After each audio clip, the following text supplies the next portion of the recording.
السلام علیکم ورحمۃ اللہ وبرکاتہ۔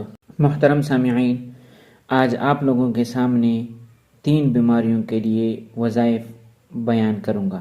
آپ ویڈیو کو آخر تک ضرور دیکھیں کیونکہ اس میں سیکھنے کے لیے بہت کچھ ہے۔ نمبر 1، حضرت جبرائیل امین علیہ السلام کا نسخہ۔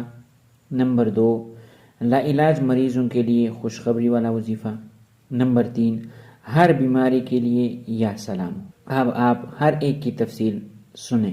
حدیث شریف میں آتا ہے کہ ایک دفعہ نبی اکرم صلی اللہ علیہ وسلم کی خدمت اقدس میں جبرائیل امین تشریف لائے اور فرمایا کہ بارش کے پانی پر سورۃ الفاتحہ، آیت الکرسی، آخری 3 سورتیں 72 بار ہر سورت الگ پڑھی جائے، 7 دن نہار منہ وہ پانی پیا جائے تو بیماری انسان کی ہڈیوں سے بھی نکل جاتی ہے۔ موت کے سوا یہ عمل ہر بیماری کے لیے علاج ہے۔ محترم سامعین، اگر آپ علاج کر کے تک چکے ہیں تو یہ والا عمل ایک دفعہ ضرور دہرائیں۔ لا علاج مریضوں کے لیے بڑی خوشخبری۔ جس لا علاج مریض سے ڈاکٹر عاجز آ چکے ہوں اور اس کے علاج سے ہاتھ اٹھا چکے ہوں، اس مریض پر سورۃ الفاتحہ کا ذیل طریقے پر 4 دن عمل کریں، انشاءاللہ اللہ تعالیٰ کے کلام کی برکت سے صحت کے آثار پیدا ہو جائیں گے۔ 4 دن سورۃ الفاتحہ 21 بار پڑھنی ہے۔ عمل کو غور سے سنیں۔ نمبر 2، سورۃ الفاتحہ دائیں پاؤں پر کھڑے ہو کر بایاں پاؤں زمین سے اٹھا کر پڑھنی ہے۔ دایاں پاؤں زمین پر ہو اور بایاں پاؤں اٹھا کر ہو۔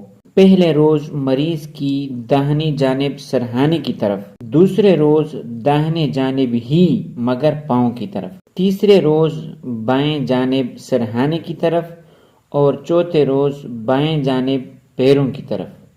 بایاں پاؤں اٹھا کر داہنے پاؤں پر کھڑے ہو کر سورۃ الفاتحہ پڑھے اور مریض پر دم کرے۔ مشکل سے مشکل بیماری کے لیے نسخہ کیمیا ہے۔ انشاءاللہ اس قرآن کی برکت سے بیماری دور ہوگی۔ اب آخری والا وظیفہ ہر بیماری کے لیے یا سلام۔ مریض کو چاہیے کہ وہ خود کثرت سے 7 سلام یا ان میں سے پہلی آیت یا صرف اللہ تعالیٰ کے اسم یا سلاموں کا ورد کرتا رہے۔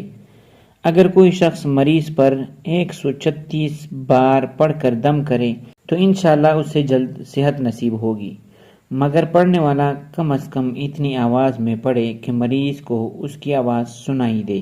محترم سامعین، یہ کچھ وظائف تھے جو انتہائی اہم ہیں اور یہ ہمارے بزرگوں کے مجربات ہیں۔ آپ اس کو ہرگز ہلکے میں نہ لیا کریں۔